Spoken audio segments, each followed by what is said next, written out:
Olá, meus amores! Como vocês estão, meus queridíssimos alunos do nono ano? Eu espero que todos vocês estejam bem. Nessa aula de hoje, nós iremos falar sobre duas revoluções.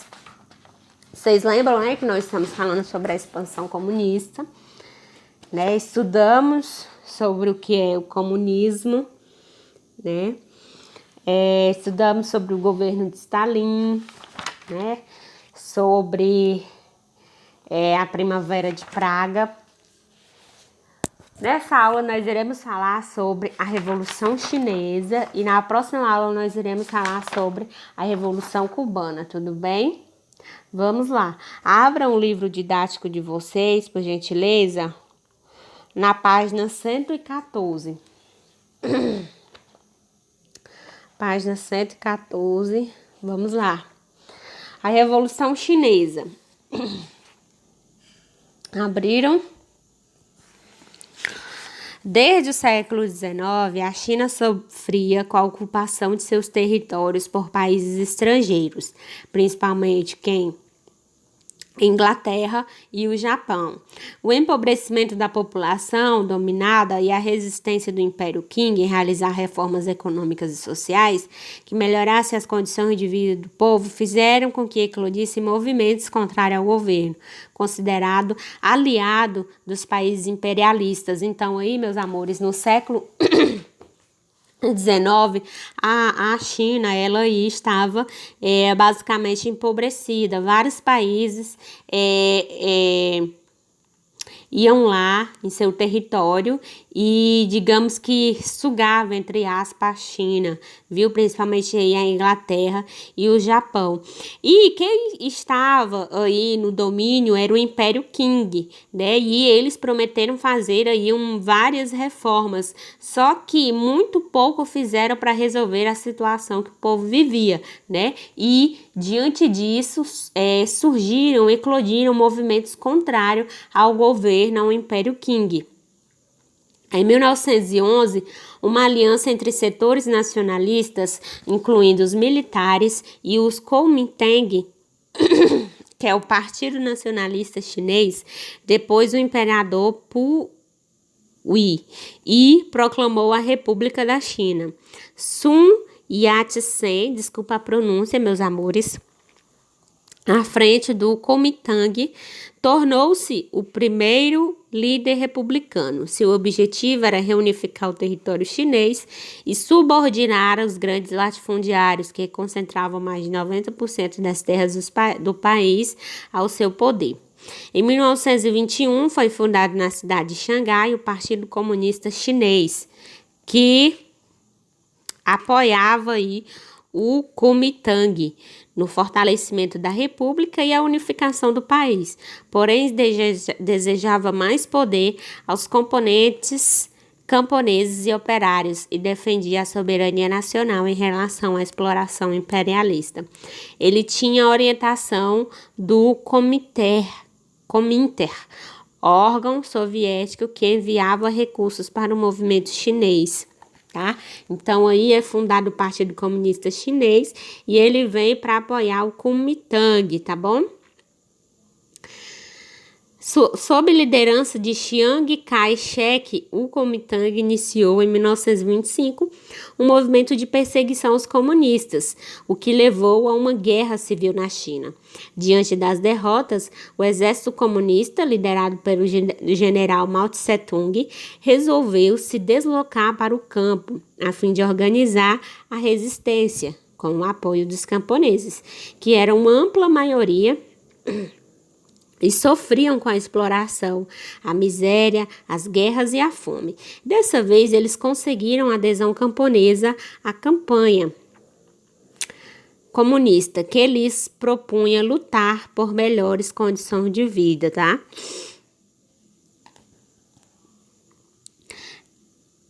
Desculpa, meus amores, minha garganta aqui tá uma benção.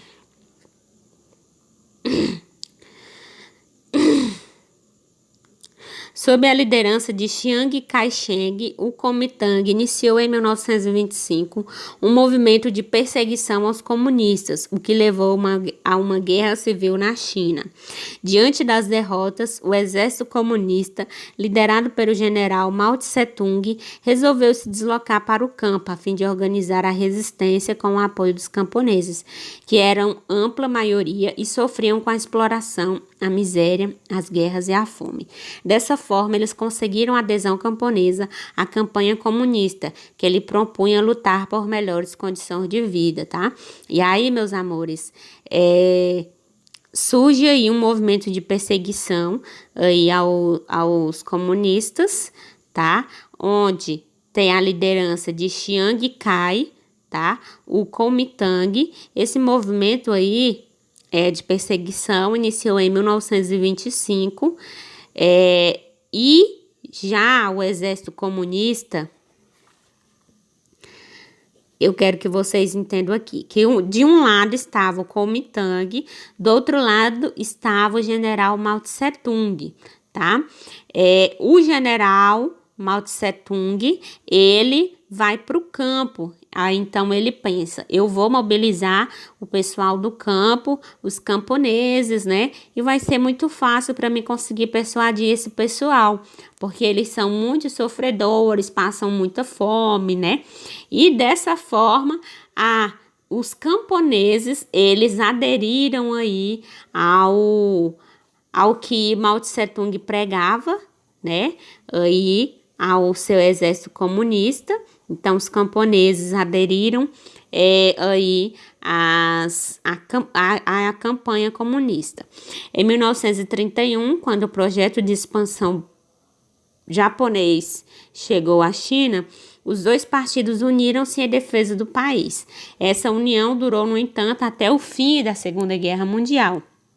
Instigado pelos Estados Unidos, que temiam a expansão comunista na Ásia, Chiang Kai-shek, em março de 1946, começou uma nova série de ataques no norte do país. Entre 1947 e 1948, os comunistas passaram a ofensiva com um exército experiente e bem equipado. No ano seguinte, eles concluíram a ocupação de todos os centros políticos e industriais da China. Chiang Kai-shek fugiu para Taiwan sob a proteção dos Estados Unidos. Em 1º de outubro de 1949, na cidade de Pequim, Mao Tse-tung proclamou a República Popular da China. Mao passou a ser chefe do Conselho do Governo, enquanto Zhou Enlai tornou-se primeiro-ministro aí sobre uma liderança comunista, tá bom? A China comunista. Aí nós temos Mao Tse-tung e seu companheiro, né, Zhou Enlai, que se tornou o primeiro-ministro de Mao Tse-tung, realizaram uma grande marcha no território chinês. Eles percorreram mais de 9.500 quilômetros de norte ao sul do país, a fim de organizar um exército revolucionário. E agora vamos falar sobre a era de Mao Tse-tung, tá? E depois sobre a Revolução Cultural Chinesa. No poder, os comunistas expulsaram as potências imperialistas, implementaram a reforma agrária, coletivizaram as terras e estatizaram as fábricas. Tá? O que é estatizar, meus amores? Estatizar é tornar do Estado, tá bom? Estatizar já vem da palavra Estado, tá bom? E como o poder, né, Mao Tse-tung era comunista, a gente já estudou, né, sobre o comunismo, sobre o que eles defendem, né? Estudamos sobre o socialismo e também sobre o comunismo, né? Que o comunismo aí é uma utopia que foi idealizada aí por Karl Marx, né? No qual não existiria uma sociedade aí, no qual a sociedade ela deveria ser sem classes, tá? Onde todos teriam aí a mesma oportunidade, né? E que os bens, né, as riquezas, ela deveria ser igualmente dividida para todos. Não é isso? Agora eu me perdi. Coletivizaram as terras, que era aí um dos princípios, né, aí do comunismo, que é todos, né, devem possuir as mesmas coisas, as mesmas quantidades, sei que. Estatizaram as fábricas, tornaram as fábricas aí, do Estado, tiraram da mão de uma pessoa só e colocaram na mão do Estado, né? E o Estado ali, ele teria capacidade de, de mexer com aquele dinheiro ali da fábrica ou administrar, tá? O poder ali, a administração da fábrica. O Estado, ele ia fazer isso, né? Em vez de uma pessoa só ficar com uma fábrica ou várias fábricas, tá bom? A China centrou seu projeto econômico no modelo russo, fundamentado na indústria de base. Em 1958, o governo iniciou o programa conhecido como Grande Salto Adiante, cujo objetivo era tornar a China um país industrializado em um curto período. Para isso, o Estado defendia a ideia de que a transformação dependia da vontade do povo chinês e de sua dedicação coletiva ao desenvolvimento. Essas medidas, somadas a investimentos na educação, viabilizaram uma forte industrialização e a alta na produtividade do campo. A China rompeu com a União Soviética no início da década de 60.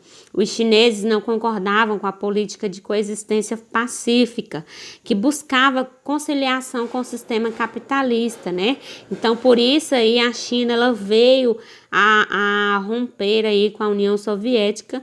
Nós já falamos sobre isso, né? Que a União Soviética, ela, sobre aí o comando de Nikita, ela buscava aí conciliar aí entre o capitalismo e o socialismo.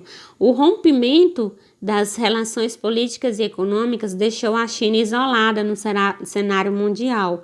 Sua base industrial, embora em processo de expansão, não era suficiente para fabricar produtos manufaturados e industrializados para o mercado interno. Até a década de 70, a maior parte da produção industrial chinesa era composta de produtos fabricados localmente, mas a tecnologia era projetada pela União Soviética, tá? Então aí a China, ela conseguia aí fabricar produtos, né, para ela, né, ali internamente, mas a tecnologia era projetada na União Soviética.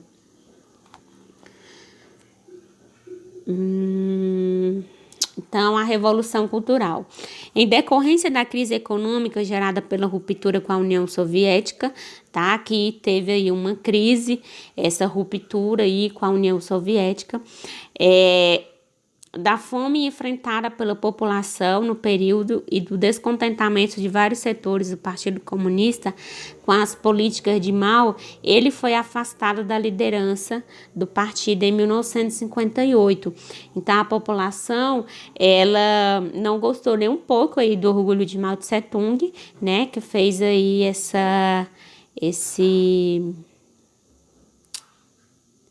esse rompimento, na verdade, fez esse rompimento aí com a União Soviética, né, rompeu laços, porque a China, ela ficou sozinha aí no cenário mundial, tá?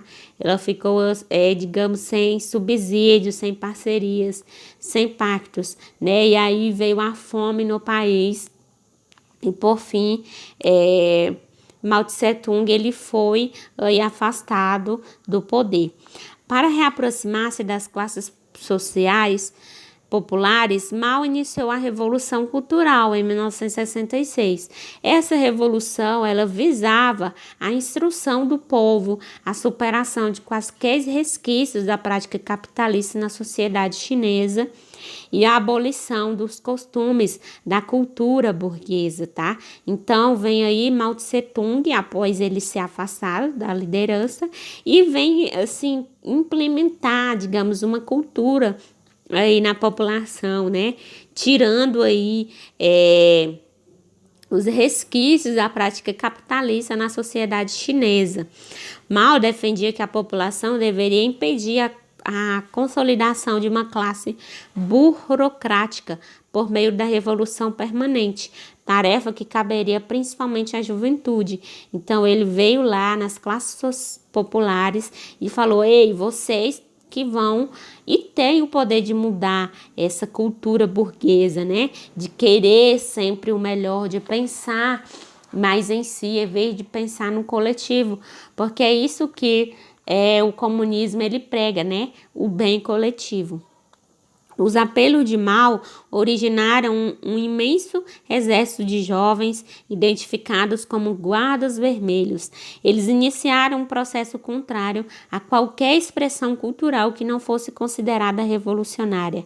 Então, a Revolução Cultural foi um período extremamente violento da história chinesa, marcada pela violação de direitos humanos e pela tentativa de impor um modelo de vida único para todos.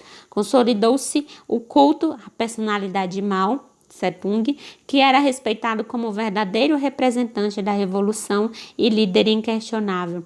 Gente, todas essas pessoas que foram líderes em seus países, eles tinham uma capacidade de inteligência muito grande, um poder de persuasão muito grande. Olha só o que esse cara fez, né? Começou ali com as classes populares e colocou sobre a juventude, né, aí a responsabilidade de mudar aí uma sociedade, de excluir qualquer cultura burguesa que eles intitulavam, né, mas por outro lado foi um período aí extremamente de violência na China, né, e foi um processo, uma revolução aí cultural mesmo, viu?